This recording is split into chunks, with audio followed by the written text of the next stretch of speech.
My name is Barry, 32 years old, a software engineer with a talent for coding that my family never understood.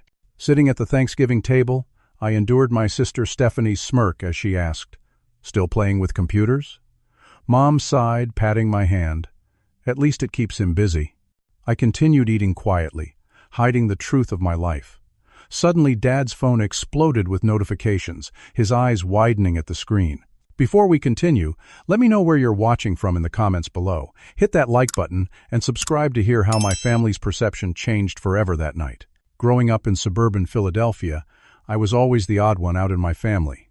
While other kids were outside playing football or joining school clubs, I was the boy who dismantled computers, rebuilt them, and stayed up coding until my eyes burned. My family never understood this passion. They saw it as a phase, then a hobby, and eventually a disappointment. My mother, Margaret, was a dedicated nurse at Philadelphia General Hospital for 25 years. She saved lives, came home with tangible stories of helping people, and wore her scrubs like a badge of honor. Dad, Thomas, was a structural engineer who helped build some of the most impressive buildings in the city. His work was concrete, visible, and respected. They were practical people with practical jobs that made obvious differences in the world. Then there was my sister Stephanie, 3 years younger but miles ahead in our family's eyes. She was the golden child from the start, straight-A student, debate team captain, homecoming queen, and eventually a corporate lawyer at one of the top firms in New York. Every family gathering was a showcase of Stephanie's latest achievements. Her promotion, her new luxury apartment, her handsome boyfriend Scott, who was also a lawyer. Our relatives treated her like royalty, while I was the mysterious older brother who did something with computers. "Barry has always been smart," my mom would say when relatives asked about me, just in his own way. The subtext was clear, not in the way that counts, not in the way that leads to obvious success. I still remember my high school guidance counselor's face when I told him I wanted to major in computer science. "Are you sure? Your math scores are good enough for pre-med or engineering." In my family's world, those were real careers. Coding was just something kids did. College wasn't much different. I attended Penn State on a partial scholarship, but my heart wasn't in the structured education. The professors were teaching concepts I had already taught myself years earlier. While they were explaining basic algorithms, I was developing my own security protocols at night in my dorm room. My roommate Justin would watch me coding for hours and shake his head. "Dude, you need to get out more. There's a party at Alpha Sigma tonight." I went occasionally to appease him, but I always felt like I was wasting precious time. By sophomore year, I knew university wasn't for me. The day I told my parents I was dropping out to pursue my own projects was the first time I saw true disappointment in my father's eyes. "Son, don't throw away your future on some computer fantasy," he said, standing in our kitchen, his coffee mug gripped tightly. "Get your degree first, then play with your side projects." My mother was more emotional. "Barry, please, we just want security for you. What happens if this doesn't work out? Who will hire you without a degree?"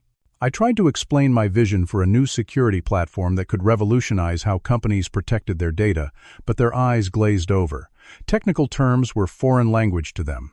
All they heard was their son quitting school for a gamble. Fast forward 10 years, and to the outside world, it might have looked like my parents were right. I lived in a modest one-bedroom apartment in Austin, Texas. I drove a 7-year-old Honda Civic. I had few possessions beyond my high-end computers. To my family, I was just getting by, working remotely for some tech company nobody's heard of. Every Thanksgiving, I flew back to Philadelphia for the family gathering. Every year, it was the same parade of subtle digs and concerned looks. "Any advancement at work, Barry? Met anyone special yet? Have you thought about finishing your degree online?" And every year, I sat there and took it, knowing what they didn't, that the some company was mine, that I wasn't just getting by but building something revolutionary, and that soon, very soon, the truth would come out. I just never expected it to happen during turkey and cranberry sauce. This Thanksgiving was supposed to be like all the others. I arrived at my parents' colonial-style home Wednesday night, helped Mom with meal prep Thursday morning, and sat through the familiar ritual of Stephanie's grand entrance around noon. This time, with a new diamond bracelet from Scott and stories of their recent vacation to the Maldives. I steeled myself for the usual interrogation about my simple life, mentally rehearsing humble answers that would satisfy without revealing too much. The IPO was just weeks away. I had kept my secret for a decade. I could manage one more family holiday, or so I thought. The dining room in my parents' house has always been a stage for family drama. That Thanksgiving, it was set to perfection with Mom's best china, crystal glasses that only appeared on special occasions, and the silver candlesticks that had belonged to my grandmother. The golden brown turkey sat at the center like a judge presiding over family court. 14 people gathered around the table that day. Besides my immediate family, there was Aunt Beth, Mom's sister, a kindergarten teacher with a heart of gold, but a tendency to repeat whatever opinion was last spoken.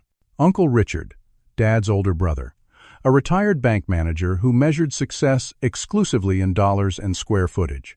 His wife, Aunt Patricia, who had never worked but considered herself an expert on everyone else's career choices. Cousins Michael and Laura, both successful in conventional ways. Michael, an accountant, Laura, a pharmaceutical sales rep. Stephanie's boyfriend Scott sat beside her, looking every bit the successful lawyer in his cashmere sweater. And finally, our elderly neighbors, the Johnsons, who had known me since I was in diapers, and still treated me like I was 10 years old. "Let's say grace," my father announced, and we all bowed our heads as he thanked God for family, health, and prosperity. If only he knew just how prosperous his son actually was. The interrogation began as soon as the mashed potatoes were passed around. "So, Barry," Uncle Richard started, predictably, "still at that tech job? What is it you do again exactly?" He cut into his turkey with surgical precision, not even looking up for my answer. "I work in cybersecurity," I replied simply. "The fewer details, the better." "And that pays the bills?" he pressed, raising an eyebrow. "I manage," Aunt Patricia chimed in. "My friend Dorothy's son was into computers. Now he works at Google, makes a fortune. Have you ever thought about applying to a bigger company?" I took a sip of water. I like the flexibility of my current situation. "Flexibility," Stephanie snorted, reaching for the cranberry sauce. "Is that what we're calling unemployment these days?" "I'm not unemployed, Steph," I said evenly. "I work remotely." She turned to Scott, speaking as if I wasn't there. "Barry has been working remotely for years now. None of us have ever seen this mysterious company or met any of his colleagues." My mother jumped in, her voice carrying that familiar mix of defense and disappointment. "Barry is very good with computers. He just marches to his own drummer." "More like sits to his own keyboard," Stephanie quipped, earning a chuckle from Scott and Uncle Richard. Mr. Johnson, trying to be kind, made it worse. "You know, my grandson just got an internship at Microsoft. They're always hiring smart young fellows. I could put in a word?" I nodded politely. "Thank you, but I'm happy where I am." "Happy," Stephanie muttered. "Coding in your pajamas in a tiny apartment. Living the dream." Mom passed the green bean casserole my way. Barry has always been content with simple things. Cousin Michael leaned forward. "All business." "But seriously, at your age, shouldn't you be thinking about retirement planning? Property investment? You're 32 now, right?" 32. "And still playing video games," Stephanie added. She turned to our mother. "Remember how we had to practically drag him outside as a kid?" Mom smiled weakly. "He was always so focused on those computer screens." "Some things never change," Dad said, but there was a resignation in his voice that cut deeper than criticism. Aunt Beth, trying to change the subject, asked, "Are you dating anyone, Barry?" Before I could answer, Stephanie jumped in. When would he have time between raid nights with his online friends? The table erupted in laughter, and I focused intently on cutting a piece of turkey that didn't need such careful attention. "Barry just needs to find a nice girl who'll pull him out of his shell," Aunt Patricia suggested, as if my personality was something to be fixed. The conversation mercifully shifted to Laura's promotion, then Michael's new house, then Stephanie's recent win in court. I ate quietly, offering congratulations when appropriate, asking polite questions about others' lives. The perfect invisible man. As dessert was served, Stephanie launched into a detailed account of the luxury cruise she and Scott were planning for New Year's. Just as she was describing their suite with a private balcony, she paused and looked directly at me. "What are your holiday plans, Barry? Another exciting weekend of, what do you call it, coding sprints?" There was such dismissal in her voice, such condescension. I'd heard it for years, but somehow today it stung more than usual. "Something like that," I muttered. "You know," she continued, addressing the whole table now, "I worry about Barry. 32 years old and still playing with computers. No real career progression, no assets, no relationship moving toward marriage." She sighed dramatically.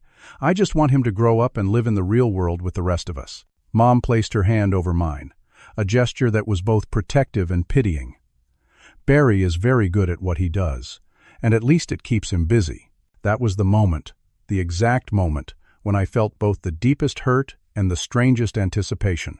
My own mother thought my life's work, my passion, my multi-billion-dollar innovation, was just something that kept me busy like a child with a coloring book. I continued eating my pumpkin pie in silence, letting the conversation wash over me. Just a few more weeks until the IPO. Just a few more weeks until they would all understand. And then my father's phone began to vibrate. What my family didn't know as they passed around that pumpkin pie was that my life took its decisive turn exactly 10 years ago, during my sophomore year at Penn State. It was during an otherwise ordinary data structures class that I first conceptualized what would become Secure Core. Professor Williams was explaining conventional encryption methods when I realized there was a fundamental vulnerability in how most systems handled authentication. That night, instead of attending the biggest party of the semester, I filled 3 notebooks with ideas for a completely new security protocol. 2 weeks later, I dropped out, despite my parents' objections. With my tuition refund and the $5,000 I'd saved from summer jobs, I moved into the cheapest apartment I could find in Austin, Texas, a tech hub where I could immerse myself in the startup ecosystem. Those first months were brutal. I lived on ramen noodles and coffee, coding 18 hours a day. My apartment was so small I had to sit on my bed to use my desk. The air conditioning worked only occasionally, which in Texas summer meant coding in boxers with frozen water bottles pressed against my neck. But none of that mattered, because I was building something I believed in. 3 months in, I met Jason Liu and Daniel Rodriguez at a local hackathon. Jason was a network architecture genius who had also dropped out of college, while Daniel had a PhD in cryptography but hated the corporate job he was stuck in. When I showed them my prototype, they immediately understood its potential. "This changes everything about perimeter security," Jason had whispered, scrolling through my code like it was sacred text. Daniel was more direct. "You realize this is worth millions, right?" We became partners that night, working from my tiny apartment for the next 4 months. Jason slept on my couch, Daniel on an air mattress on the floor. We incorporated as Secure Core, each of us owning an equal share. Our first breakthrough came when we secured a meeting with Vincent Torres, a venture capitalist known for taking chances on unconventional founders. I remember standing outside his office in the only dress shirt I owned, sweating not from the Texas heat but from nerves. "You have 15 minutes, his assistant had said coolly. We ended up staying 3 hours. "Your solution is elegant," Vincent said when we finished our demonstration, "but the market will fight you every step of the way. Established security firms will try to discredit you, copy you, or buy you out. Are you prepared for that battle?" We were young and naive enough to say yes without hesitation. Vincent invested $500,000 for a 10% stake. Looking back, it was a steal for him, but we needed the money and his connections. What followed were the hardest 5 years of my life. We rented a small office space, hired 4 more engineers, and worked around the clock to build our product. There were technical failures that sent us back to the drawing board. There were nights I slept under my desk rather than waste time going home. There were heated arguments so intense that once Jason didn't speak to me for 3 days. But there were victories too. Our first client, a mid-sized insurance company, reported that our system had stopped an attack that would have bypassed their previous security. Word began to spread in certain circles. More clients signed on. By year 6, we had 40 employees and were cash flow positive, but still relatively unknown outside specialized cybersecurity forums. This was partly strategic. We decided to grow slowly, serving select clients and perfecting our product before making any big public splash. I made another crucial decision during this time. I would keep my success secret from my family. At first, it was because there was nothing impressive to tell. We were just scraping by, and I didn't want to hear "I told you so" if we failed. Later, When success began to materialize, I realized something uncomfortable about myself. I wanted my family to value me for who I was, not what I had achieved or how much money I had made. Every Thanksgiving, Christmas, and occasional family visit, I downplayed my company. I described myself as working for a tech firm rather than co-founding and running one. I never mentioned our growing client list that included Fortune 500 companies, government agencies, and eventually, major banks. I lived far below my means. While I could have afforded a luxury condo, I stayed in my modest apartment. While I could have driven an expensive car, I kept my reliable Honda. I invested almost everything back into the company or into a secret trust I had established for future philanthropy. Last year, everything changed. A major data breach at one of our competitors demonstrated the superiority of our security model. Suddenly, SecureCore wasn't just respected in niche circles. It was the talk of the entire tech industry. Major corporations began switching to our platform. Our staff expanded to over 200 people. 3 months ago, our board of directors, which now included 2 additional venture capital partners, voted unanimously to take the company public. The IPO was scheduled for December 15th, just weeks away. The initial valuation was set at $8.9 billion. My share, even after dilution from additional funding rounds, would be worth $1.7 billion. I would become one of the youngest tech billionaires in America, and my family had absolutely no idea. I had planned to tell them after the IPO, once everything was finalized. I would invite them all to Austin, show them our headquarters, explain everything from the beginning. I had rehearsed this revelation countless times in my mind. But as fate would have it, the Wall Street Journal ran a feature on me that morning. The secretive genius behind SecureCore. How Barry Wilson built a cybersecurity empire in stealth mode. Complete with my photo and the $8.9 billion valuation prominently displayed. The article had gone live just as we were sitting down to Thanksgiving dinner. The cranberry sauce was making its second rotation around the table when my father's phone began to vibrate in his pocket.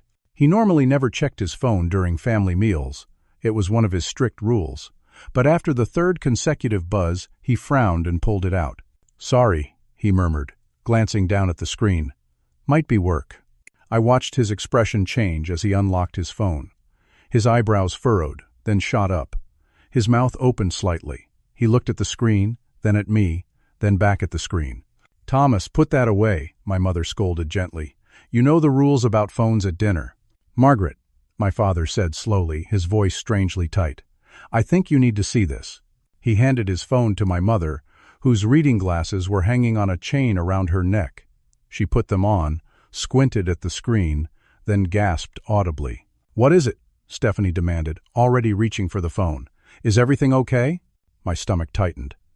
I knew exactly what they were seeing, but I had no idea how to handle this unplanned revelation. The carefully rehearsed speech I had prepared for after the IPO evaporated from my mind. My mother looked up at me, her eyes wide with confusion. "Barry, is this you?" Before I could answer, Stephanie had snatched the phone and was reading aloud to the table. "The secretive genius behind SecureCore. How Barry Wilson built a cybersecurity empire in stealth mode." Her voice grew louder with each word. At 32, Wilson is poised to become one of the youngest tech billionaires when his company SecureCore goes public next month, with an estimated valuation of $8.9 billion. The table fell completely silent. Every eye turned to me. "This has to be a mistake," Uncle Richard said finally. "Some other Barry Wilson." Stephanie scrolled down frantically, then turned the phone around to show everyone my professional headshot accompanying the article. "It's him," she said flatly. Aunt Patricia leaned closer to the phone. $1.7 billion? She read incredulously. "That's Barry's personal share?" Scott let out a low whistle. "Is this true?" my father asked quietly, his voice steady, but his hands trembling slightly as he took his phone back from Stephanie. "Are you really the CEO of this company?" I took a deep breath. This wasn't how I wanted them to find out, but there was no going back now. "Co-founder and CEO," I corrected gently. "Along with 2 partners. And the valuation?" my mother pressed. $8.9 billion? That can't be right. "The actual number is confidential until the IPO," I explained, "but that estimate is in the ballpark." Stephanie slammed her fork down, making everyone jump. "You have got to be kidding me. All these years? All these years you've been pretending to be some struggling computer geek while you were actually building a billion-dollar company?" "I wasn't pretending anything," I said. "I just didn't broadcast my success." "Didn't broadcast?" she repeated incredulously. "You deliberately misled us. You let us think you were barely making ends meet. You let us worry about you. I let you believe what you wanted to believe," I countered, feeling a decade of suppressed frustration rising to the surface. "None of you ever really asked about my work. You just assumed I was wasting my time, because you never told us otherwise," my mother exclaimed, her voice breaking. "We're your family, Barry. Why would you keep this from us?" I looked around the table at the shocked faces of my relatives. The same people who had dismissed my passion for years were now staring at me like I was a stranger, or perhaps more accurately, like I was suddenly worth knowing. "So all this time," Uncle Richard said slowly, his voice taking on a new, almost reverential tone, "when you said you worked in cybersecurity, you actually meant you owned a cybersecurity company worth billions?" "The company wasn't always worth billions," I explained. "We started small. We grew carefully. The valuation is recent. But even before that," Aunt Beth interjected, "you must have been successful. Why drive that old car? Why live in that small apartment you always described?" I hadn't expected to have this conversation surrounded by half-eaten turkey and cooling gravy, but here we were. "I believed in what we were building, not in showing off wealth," I said simply. "Everything went back into the company or into our foundation." "Foundation?" my mother repeated. "You have a foundation too?" I nodded. "The Secure Core Educational Trust. We provide technology, education, and resources to underprivileged students. It was important to me. More important than being honest with your family?" Stephanie snapped, though I could see uncertainty mixing with the anger in her eyes. Mr. Johnson, who had been silent until now, suddenly spoke up. "I think what your sister means, Barry, is that we've all been concerned about you. If we'd known you were doing so well, you would have treated me differently." I finished for him. "And that's exactly why I didn't tell you." The silence that followed was deafening. Scott, looking uncomfortable, finally broke it. "I think what everyone is trying to process, Barry, is why someone would hide their success. Most people want recognition for their achievements." I looked directly at him, then at Stephanie, then at my parents. "Recognition for achievements has never been a problem in this family," I said quietly. As long as they were the right kind of achievements, my words hung in the air like frost. My father pushed his plate away, his Thanksgiving dinner forgotten. "Son," he said heavily, "we need to talk about this. Properly." I stood up, suddenly needing space. "Yes, we do. But not here, not like this. I'm going to take a walk. I need some air." As I walked away from the table, I could hear the explosion of voices behind me. Questions, exclamations, theories. The familiar family dining room had transformed into a stock exchange trading floor, with my life as the hot commodity. Outside, the cold November air bit at my face, but I welcomed it. For 10 years, I had carried this secret, and now it was out in the most chaotic way possible. Part of me felt relief. Another part felt an unexpected sense of loss. The simple Barry they thought they knew was gone forever. My phone buzzed in my pocket. A text from Jason. "Wall Street Journal article is live. Cat's out of the bag. You okay?" I typed back quickly. "Family just found out. Call you later." As I walked down the street where I had ridden my bike as a child, I wondered what would happen next. Would money change how my family saw me? Would they understand why I had kept my success private? Most importantly, would they finally see that playing with computers had never been a waste of time? The confrontation awaiting me back at the house would answer these questions one way or another. When I returned to the house 45 minutes later, the dining room had been abandoned. Plates with half-eaten pumpkin pie still sat on the table, evidence of how my revelation had disrupted the normal Thanksgiving rituals. From the living room, I could hear hushed but intense conversation. I hung my coat in the hall closet and walked toward the voices. As I entered the room, the conversation stopped abruptly. Aunt Beth and Uncle Richard were gathering their coats. The Johnsons had apparently already left. My cousins Michael and Laura stood awkwardly by the fireplace. "We should probably head out," Michael said, avoiding eye contact. "Congratulations on your success, Barry." Laura nodded stiffly. "Really impressive. We had no idea." There was a new discomfort in how they addressed me, as if they weren't sure how to talk to a billionaire. It was exactly what I had feared. After a flurry of awkward goodbyes, only my immediate family remained, along with Scott, who looked like he wished he could escape as well. My father sat in his recliner, looking older than I had ever seen him. My mother perched on the edge of the sofa, her hands clasped tightly in her lap. Stephanie stood by the window, arms crossed defensively. "I suppose we should talk," I said, taking a seat in the armchair opposite my father. "You suppose?" Stephanie's voice was razor-sharp. After dropping a billion-dollar bomb on Thanksgiving dinner, "I didn't drop anything," I replied calmly. "The article wasn't supposed to run until next week. I had planned to tell you all after the IPO, when everything was finalized." "And that makes it better?" she demanded. 10 years, Barry. 10 years of deception." "It wasn't deception," I insisted. "I just kept my professional success private." "From your family," my mother interjected softly. "That's what hurts, honey. We thought we knew you." Her words cut deeper than Stephanie's anger. In my mother's eyes, I saw not just surprise but genuine hurt. "You do know me," I said. "I'm the same person I've always been." "Are you?" my father asked, speaking for the first time. The son I knew wouldn't hide something of this magnitude from his family. The son I knew would share his triumphs as well as his struggles. I took a deep breath. "Did you ever consider that I didn't feel I could? That for as long as I can remember, my passion for technology was dismissed as a waste of time?" "We never said that," my mother protested weakly. "You didn't have to say it explicitly," I replied. "It was in every concerned look, every comparison to Stephanie's more traditional success, every suggestion that I should get a real job. Even today, Mom, you said my work keeps me busy, like I'm a child with a hobby." My mother's face flushed. "That's not fair. We were worried about you." "Were you worried about me? Or worried about how my choices reflected on you?" I challenged.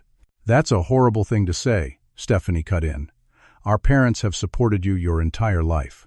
"They supported me as a person," I agreed. "But they never supported my vision." "None of you did." Scott shifted uncomfortably on the couch.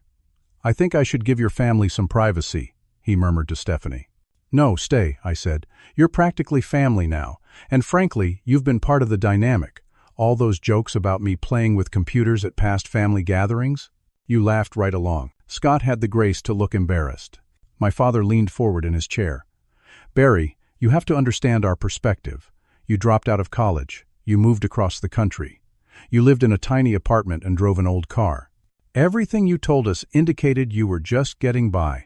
And none of you ever asked for details," I pointed out. "You all assumed I had failed because my success didn't look like what you expected it to."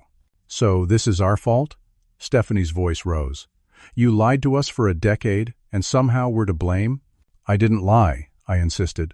"I just didn't volunteer information to people who had already decided what my life was worth." A heavy silence fell over the room.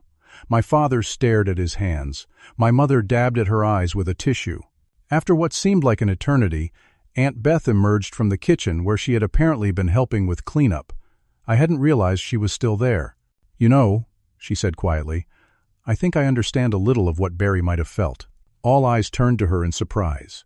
"When I decided to become a kindergarten teacher," she continued, "everyone in the family questioned my choice. Why not aim higher? Why not make more money? Even you, Margaret," she said, looking at my mother, suggested I was wasting my potential. My mother looked startled. "I never said that." "Not in those words," Aunt Beth acknowledged. "But the message was clear. Some careers, some choices, are valued more than others in this family." I imagine Barry felt that pressure tenfold. I looked at my aunt with newfound appreciation. She had always been kind to me, but I had never realized she might have faced similar judgment. "Is that why, Barry?" my father asked, his voice softening. "You thought we wouldn't be proud unless you were successful in a conventional way." I considered his question carefully, partly, but there was more to it. Once the company started to succeed, I realized something about myself. I didn't want to be valued for what I had achieved or how much money I had made. I wanted to be accepted for who I was. "But who you are includes what you've built," my mother pointed out. "This company is part of you." "Yes," I acknowledged. "But would you have seen the real accomplishment, the technical innovation, the lives we've made better through our security solutions? Or would you have just seen the dollar signs?" Stephanie uncrossed her arms, her posture softening slightly. You really think that little of us, that we'd only care about the money? Look at how everyone reacted today, I said. Suddenly I'm worth talking to. Suddenly my work is fascinating. What changed? Not my actual work, just your perception of its value. Scott cleared his throat. He has a point, Steph. She shot him a glare but didn't argue. My father rose slowly from his chair and came to sit on the coffee table directly in front of me, our knees almost touching. Son, he said, his voice thick with emotion, I owe you an apology. We all do. We should have trusted your path, even if we didn't understand it. We should have asked more questions, shown more interest. He paused, taking a deep breath. I am incredibly proud of what you've built. Not because of the money, but because you had a vision and you followed it, despite everything. Tears pricked at the corners of my eyes, but I held them back. Thank you, Dad. That means a lot. My mother moved to sit beside me, taking my hand in hers. I'm sorry too, Barry. I was so afraid you were struggling that I never considered you might be thriving in your own way. I squeezed her hand. I know you were worried. I should have found a way to reassure you without revealing everything before we were ready to go public. Stephanie remained by the window, the last holdout. I still don't understand, she said finally. All these years, watching me brag about my job, my apartment, my vacations. Why didn't you ever say anything? Just to me, if not to everyone? I looked at my sister, seeing beyond her anger to the hurt beneath. Would you have kept it a secret? Honestly? She opened her mouth to protest, then closed it again. We both knew the answer. I needed to protect the company, I explained. We were developing groundbreaking security technology. The fewer people who knew about our work, the better, until we were firmly established. And now? She asked. Now that everyone knows? Now, I said, I'd like to finally share this part of my life with all of you, properly. If you're willing to listen. Stephanie held my gaze for a long moment, then nodded slowly. I'm listening. The tension in the room began to dissipate, replaced by a cautious openness. It wasn't forgiveness, not yet. It wasn't perfect understanding. But it was a beginning. I think, my father said, rising again, we could all use some coffee. And then Barry can tell us the real story, from the beginning. As he headed to the kitchen, I realized that this Thanksgiving had become a turning point I hadn't anticipated. The truth was out, messy and unplanned. The carefully constructed wall between my family life and professional life had crumbled. What would be built in its place remained to be seen. But for the first time in 10 years, I felt like I could finally be my whole self with my family. It was terrifying and liberating all at once. The week after Thanksgiving passed in a blur of media attention, investor calls, and frantic preparations for the IPO. The Wall Street Journal article had triggered a cascade of coverage, with every tech publication scrambling for interviews and details about the secretive genius behind Secure Core. I declined most requests, focusing instead on ensuring our public offering would proceed smoothly. But amid the professional chaos, I made one decision that surprised my partners. I invited my entire family to visit our headquarters in Austin the following Saturday. Are you sure that's a good idea right now? Jason asked when I told him. We're less than 2 weeks from the IPO. Timing seems weird. It's important, I insisted. They need to see what we've built. Really see it, not just read about it in the press. Daniel, always the more emotionally intuitive of my partners, nodded slowly. I get it. This isn't about the IPO. It's about your family. Exactly 1 week after the Thanksgiving revelation, my parents, Stephanie and Scott, arrived at the gleaming glass building that housed Secure Core's headquarters. I had arranged for a private jet to bring them to Austin, my first real display of the wealth I had accumulated. Their faces as they stepped into our lobby told me everything. The sleek modern space with its floating staircase and digital art installations was a far cry from the small startup they had imagined. The Secure Core logo, illuminated on the wall behind the reception desk, pulsed with subtle blue light. This is impressive, my father said quietly, taking it all in. A young receptionist approached us. Good morning, Mr. Wilson. Everyone is gathered in the main conference room as requested. I nodded my thanks and turned to my family. Ready for the tour?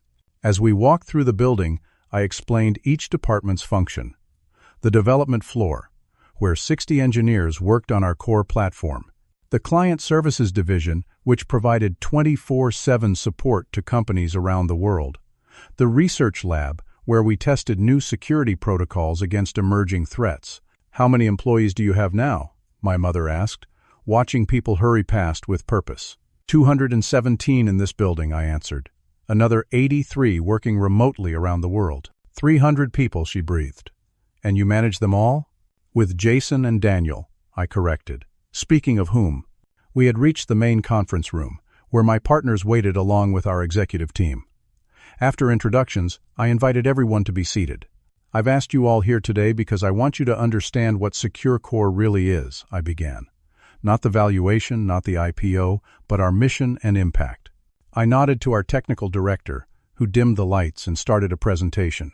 4 years ago, I continued as images appeared on the screen, Methodist Hospital in Henderson, Kentucky, was hit by a ransomware attack. Their entire system was locked down. Patient records, monitoring equipment, everything. The screen showed news coverage of the crisis, doctors and nurses frantically working with paper charts. They were using our security platform, an early version, I explained. While other systems in the hospital were compromised, our protective layer around their critical patient care systems held. Not a single patient record was lost. Not a single piece of monitoring equipment went offline. My mother, the nurse, leaned forward intently. "The attack was stopped because of an algorithm I wrote in that tiny apartment I lived in," I said quietly. "The one you all thought was a sign of my failure. I wasn't trying to make them feel guilty, but I needed them to understand." The presentation continued, showing other instances where our security had prevented major breaches. A school district whose teacher payroll system we protected. A small credit union whose members' savings remained safe during a coordinated attack. "Last year," I said, advancing to the next slide, "we established the SecureCore Educational Trust." Images of young students working at computers filled the screen. "We've provided technology, education, and resources to over 3,000 underprivileged students across the country. Every employee at SecureCore volunteers teaching hours. We believe everyone deserves access to the tools and knowledge that will shape the future." I glanced at Stephanie, who was watching the presentation with an unreadable expression. "This," I said, gesturing to the room, "the building, the company, is what playing with computers built. Not just wealth, but security for millions of people, and opportunity for thousands of students." The lights came back up. Jason and Daniel dismissed the executive team, leaving just my family in the conference room. "I have something else to show you," I said, reaching into my briefcase. I pulled out a worn, creased envelope and handed it to my father. "What's this?" he asked. "A letter I wrote 10 years ago, just after we incorporated. I never sent it." My father opened the envelope carefully and began to read aloud. "Dear Mom and Dad, I know you're worried about my decision to leave school. I know you think I'm making a terrible mistake, but I need you to understand that I've found my purpose. The security platform I'm building could protect millions of people from digital threats most don't even understand yet. I promise you that one day you'll be proud of what I've created. Not because it made me rich or famous, but because it mattered. It helped people. It made a difference in ways that a conventional career never could for me. I hope someday you'll see that playing with computers was never a waste of time. It was always my way of changing the world. Love, Barry." The room fell silent as my father carefully refolded the letter. "You've kept this all these years?" my mother asked, her voice barely above a whisper. I nodded. I wanted to send it, but I was afraid it would sound like empty promises. I decided to wait until I could prove it wasn't. My father cleared his throat. "You never needed to prove anything, son. Not to us." "Clearly I did," I replied without bitterness. "But that's in the past now. What matters is where we go from here." Stephanie, who had been uncharacteristically quiet throughout the presentation, finally spoke. "I've been awful to you," she said bluntly. "For years. I've been dismissive and condescending about your work. I've made jokes at your expense. She paused, visibly struggling. "I've treated you like you were less than me because your success didn't look like mine." It was perhaps the first time in our adult lives I'd seen my sister humbled. "Why?" I asked simply. She looked surprised by the question. "Why what? Why did it matter so much to you how I lived my life? Why did my choices bother you?" She thought for a moment. I I think part of me was afraid. Afraid? Of what? That you were right, she admitted.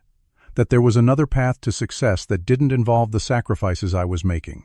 The 80-hour weeks, the office politics, the constant pressure. You seemed free, and I resented that. Her honesty stunned me. It was a level of self-awareness I hadn't expected. I'm sorry, she continued. I really am, and I'm incredibly proud of what you've built here. I looked at my sister, really looked at her, and saw beyond the polished exterior to the person underneath. Someone who, like me, had been trying to prove her worth in her own way. Thank you, I said. That means a lot. My mother, wiping tears from her eyes, reached out to take both our hands in hers. My children, she said with a wavering smile, both so brilliant in such different ways. I'm sorry we ever made you feel you had to compete. Daniel, who had been quietly observing, spoke up. Barry never told us much about his family, but what he did share was that you raised someone with incredible integrity. He could have flaunted his success years ago. He could have lived lavishly. Instead, he poured everything back into building something meaningful. My father nodded, a new understanding in his eyes. We have a lot of catching up to do, he said. A lot to learn about your world, Barry. I'd like that, I replied, feeling a weight lift from my shoulders that I hadn't even realized I'd been carrying. As we left the conference room to continue the tour, Stephanie fell into step beside me. So, she said with a hint of her old mischievous smile, does being a billionaire tech genius mean you can afford to buy your big sister lunch? I laughed, the sound echoing down the hallway of the empire I had built while no one was watching. I think that can be arranged. 6 months after the Thanksgiving revelation, we gathered again as a family, but in circumstances so different they seemed to belong to another lifetime. My parents had flown to Austin for the weekend to see the new educational center Secure Core had established downtown. Stephanie and Scott had come too, ostensibly to help with the legal aspects of our expanding foundation, but really just to be part of the celebration. The IPO in December had exceeded even our most optimistic projections. Secure Core stock had soared on its first day of trading and continued to climb steadily in the months that followed. Financial analysts who had dismissed us as overvalued were now scrambling to explain our success to their clients. But the money, substantial as it was, wasn't what had changed my life most profoundly. What mattered more was the honesty that now existed between me and my family. The walls I had built to protect myself from their judgment had come down, and in their place was growing a new understanding. I still can't believe you kept all this secret for so long, my father said as we sat on the patio of my new home, a beautiful but not ostentatious house on the outskirts of Austin. It was the first real indulgence I had allowed myself after the IPO. It became a habit, I admitted, and then a principle. I wanted to succeed on my own terms. Well, you certainly did that, he chuckled, looking out over the rolling Texas hills that stretched behind my property. I've been reading about your security protocols, trying to understand them. This was new, my father making a genuine effort to comprehend my work. He had even taken an online course in basic programming. Any questions? I asked. About 1 million, he confessed. But I'm getting there. That blueprint you showed me for the new quantum-resistant encryption model was fascinating. I smiled, remembering how he had pored over the technical diagrams last night, asking thoughtful questions. He might never fully understand the complexities of what we did at Secure Core, but he was trying. That effort meant everything. Inside, I could hear my mother and Stephanie laughing as they prepared dinner together. Another change. Stephanie visiting regularly, our relationship healing through honest conversations and shared projects. She had become surprisingly involved in our educational foundation, using her legal expertise to expand its reach. The past 6 months hadn't been without challenges. The sudden public attention had been jarring after years of deliberate obscurity. There had been awkward moments with extended family and old acquaintances who suddenly wanted to reconnect. There had been painful discussions with my parents about why I hadn't trusted them enough to share my success. You know what I'm working on now? I said to my father, changing the subject. Something even more revolutionary than Secure Core, he asked with a smile. A project with the city of Philadelphia, I replied. We're establishing a technology education center in our old neighborhood. Free classes for kids who might not otherwise have access to computer science education. My father's eyes widened. In Philly? You're coming back east? Not permanently, I clarified, but I'll be there for the launch next month, and I was hoping you might help with the design of the physical space." "Me?" He seemed genuinely surprised. "What could I contribute?" "Dad, you're a structural engineer. You understand how to create spaces that work for people. This center needs to be welcoming, functional, inspiring. Who better to consult than you?" The pride that spread across his face was worth more than all the billions SecureCore had generated. "I'd be honored," he said simply. Inside, the patio door slid open, and Stephanie emerged with a glass of wine in hand. "What are you two conspiring about out here?" she asked, taking a seat beside me. "Barry's asked me to help design his new tech center in Philadelphia," our father answered, unable to keep the excitement from his voice. "The education initiative?" Stephanie asked. "That's perfect. Dad will make sure it's structurally sound while remaining aesthetically pleasing." "Exactly," I agreed. "And I was hoping you might look over the scholarship program we're developing to go along with it." She nodded thoughtfully. "I've been thinking about that, actually. What if we structured it as a community trust rather than a direct corporate initiative? There might be tax advantages, plus it would give local stakeholders more ownership." This was the new normal. My sister and I collaborating instead of competing, each bringing our distinct expertise to shared goals. The corporate lawyer and the tech entrepreneur, finally on the same team. My mother called us in for dinner, and as we gathered around the table, so different from that tense Thanksgiving meal 6 months ago, I was struck by how much had changed. Not just externally, in terms of my public identity or financial status, but internally, in the way I related to my family, and they to me. "Before we eat," my father said, raising his glass, "I want to propose a toast to Barry, whose vision and persistence created not just a successful company, but a force for good in the world. We're so proud of you, son, not because of what you've achieved, but because of who you are." "To Barry," the others echoed, raising their glasses. I felt a warmth that had nothing to do with the Texas evening. "Thank you," I said, "but I'd like to propose a different toast. To family, who may not always understand each other, but who can learn to respect each other's paths." We clinked glasses, and as we enjoyed the meal together, the conversation flowing easily between topics, I reflected on the journey that had brought us here. For so long, I had defined myself in opposition to my family's expectations. I had kept my success secret partly out of principle, but also, I now realized, out of a lingering resentment. I had wanted to prove them wrong so badly that I had denied them the chance to be right, to see my vision, to support my journey, to share in my triumph. The real breakthrough hadn't been the IPO or the billions. It had been the moment I stopped needing to prove anything and simply allowed myself to be known. The moment I trusted that my family could love me for who I was, not what I had achieved. And in doing so, I had freed them from the narrow roles I had assigned them in my narrative.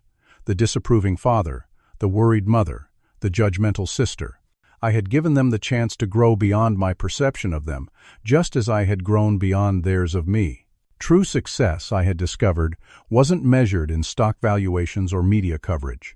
It was found in the freedom to be authentically yourself and to pursue what matters to you, while remaining connected to those you love. It was about creating value, yes, but value that extended beyond financial metrics to touch real lives. As the evening wound down and we moved to the living room for coffee, Stephanie nudged me gently. "Remember when I used to mock you for playing with computers?" she asked with a rueful smile. "Hard to forget," I replied dryly. "I was so focused on traditional definitions of success," she mused. "Corner office, expensive suits, impressive title. It took me a long time to understand that you weren't avoiding success.